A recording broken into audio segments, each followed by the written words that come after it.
आप देख रहे हैं सत्यहिंदी.com। चलिए एक नजर डालते हैं अब तक की सुर्खियों पर। भारत जोड़ो यात्रा का आज 84वां दिन है और इस समय कांग्रेस की पदयात्रा मध्य प्रदेश में मौजूद है। आज 30 नवंबर बुधवार को यात्रा विश्राम पर है और इस बात की जानकारी कांग्रेस के ऑफिशियल ट्विटर हैंडल के जरिए दी गई है और कल 1 दिसंबर को यात्रा उज्जैन से फिर से शुरू की जाएगी।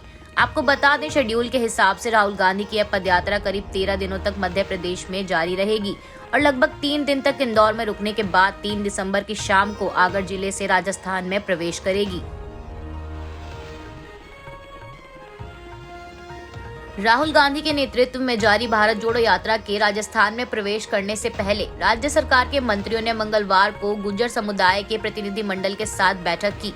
बता दें, ये मंत्रियों की लगातार दूसरी बैठक थी और इस दौरान उन्होंने गुर्जर समुदाय के आरक्षण संबंधी और अन्य लंबित मांगों को लेकर उनका हल निकालने पर चर्चा की।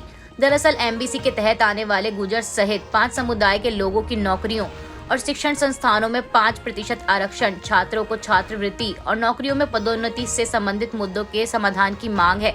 इसके अलावा वे गुर्जर समुदाय के कल्याण के लिए गठित देवनारायण बोर्ड के लिए बजट और पूर्व में हुए गुर्जर आरक्षण आंदोलन के दौरान प्रदर्शनकारियों के खिलाफ पुलिस में दर्ज मामले को वापस लेने की भी मांग कर रहे हैं।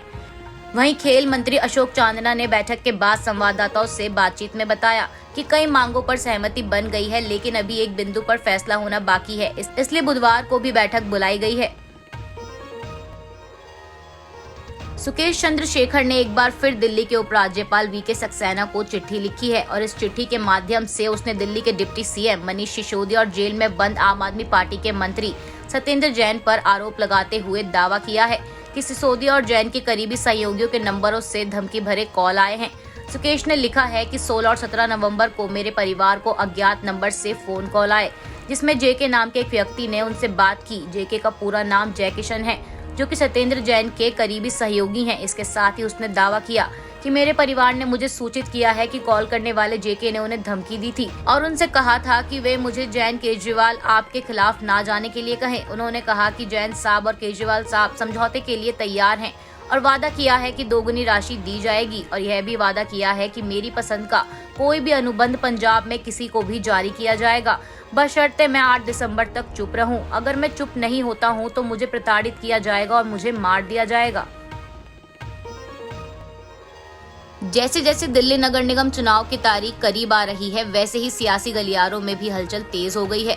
सभी राजनीतिक दल अपनी तैयारियों में जुटे हैं और जीत के लिए अपनी पूरी ताकत झोंक रहे हैं। अब इसी बीच खबर है, चुनावी तैयारियों को मद्देनजर रखते हुए आम आदमी पार्टी के राष्ट्रीय संयोजक अरविंद केजरीवाल ने एक बड़ा दांव चला है।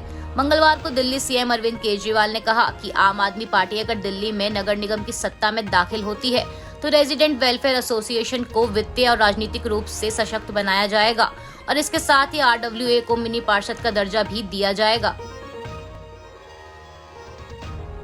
गुजरात में 1 दिसंबर को राज्य की 89 विधानसभा सीटों पर पहले चरण की वोटिंग होनी है, जिसे ध्यान में रखते हुए मंगलवार शाम को चुनाव प्रचार थम गया है। गुजरात में 1 दिसंबर को सौराष्ट्र की 54 और दक्षिण गुजरात की 35 सीटों पर वोटिंग होगी और बाकी की 93 सीटों पर 5 दिसंबर को मतदान किया जाएगा। वहीं 8 दिसंबर को वोटों की काउंटिंग होगी और उसी दिन परिणाम घोषित किए जाएंगे। द कश्मीर फाइल्स को लेकर शुरू हुआ विवाद थमने का नाम नहीं ले रहा। अब इसी बीच फिल्म के निर्देशक विवेक अग्निहोत्री ने एक और बड़ा ऐलान किया है। अपने एक इंटरव्यू में विवेक अग्निहोत्री ने कहा कि अब मैं द कश्मीर फाइल्स की अगली कड़ी द कश्मीर फाइल्स अनरिपोर्टेड भी बनाऊंगा। आपको बता दें, सारा विवाद तब शुरू हुआ जब गोवा में आयोजित 53वें अंतर्राष्ट्रीय फिल्म फेस्टिवल के ज्यूरी ने पहले से विवादों में रही इस फिल्म द कश्मीर फाइल्स को वल्गर प्रोपेगेंडा बताते हुए इसकी निंदा की। IFFI के jury Israel film maker Nadav Lapid ने कहा कि द कश्मीर फाइल्स की महोत्सव में स्क्रीनिंग देखकर सभी ज्यूरी के सदस्य परेशान और स्तब्ध रह गए। वे फिल्म को राष्ट्रीय पुरस्कार जीतते देखकर हैरान हैं। उन्होंने जैसे ही ये बयान दिया, वैसे ही हर तरफ उनके इस बयान की चर्चा होने लगी और इसी बीच अब विवेक अग्निहोत्री ने ये बड़ा ऐलान किया है। कतर में जारी फीफा वर्ल्ड कप के ग्रुप ए के एक अहम मुकाबले में सेनेगल ने इक्वाडोर को 2-1 के अंतर से हराकर जीत हासिल की और इसी के साथ सेनेगल ने प्री क्वार्टर्स में भी अपनी जगह पक्की कर ली है। आपको बता दें, खास बात ये है कि सेनेगल पूरे 2 दशक के बाद प्री क्वार्टर्स में पहुंचा है।